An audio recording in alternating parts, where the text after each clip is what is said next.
ఓఆర్ఎస్లో ఎంతవరకు percent of sugar ఉంది, అది అసలు గైడ్లైన్స్ను ఫాలో అవుతుందా లేదా అనే విషయం ఇంతవరకు ఎవరూ పట్టించుకోలేదు.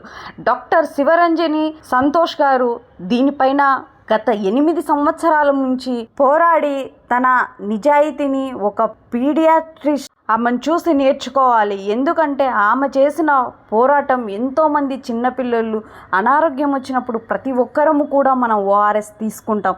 ఆ ఓఆర్ఎస్లో నిజంగానే క్వాంటిటీ మెడికల్స్ ఫాలో అవుతున్నారా అంటే లేనే లేదు. మెయిన్గా ఏదైతే కూల్ డ్రింక్స్లలో బ్యావరేజెస్లో ఏదైతే క్వాంటిటీ ఆఫ్ షుగర్ ఉంటుందో అంతే క్వాంటిటీ ఆఫ్ షుగర్ ఓఆర్ఎస్లో వేసి అమ్మడం అనేది చాలా దెబ్బతీస్తుంది ఆరోగ్యాన్ని అనే విషయం కూడా తెలియజేయడం జరిగింది. ఈమె పిటిషన్స్ వేసి చాలా ఫైట్ చేసి WHO నిబంధనలు ఏవైతే ఉన్నాయో అవన్నీ పాటించని దీనిపైన గత 8 సంవత్సరాల నుంచి ఫైట్ చేస్తూ వచ్చింది.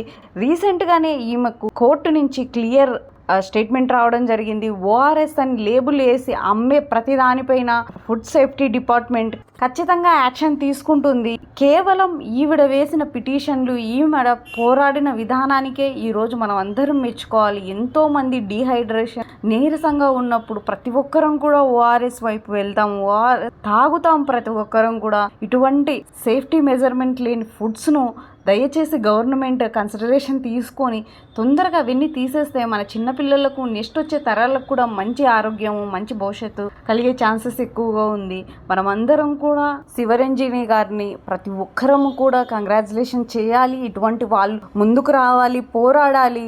మంచి ఫుడ్, కలుషితం లేని డేంజరస్ ఏవైతే ఉన్నాయో ఓఆర్ఎస్ అని బ్రాండ్ పెట్టుకొని అమ్ముకుంటూ ఉన్న ప్రతి ఒక్కరూ కూడా వాళ్ళ చిన్నపిల్లలు కూడా అది కన్జ్యూమ్ చేస్తారనే విషయాన్ని కూడా గుర్తుంచుకోవాలి. Please do subscribe. Please follow more such interesting videos. Do follow my channel.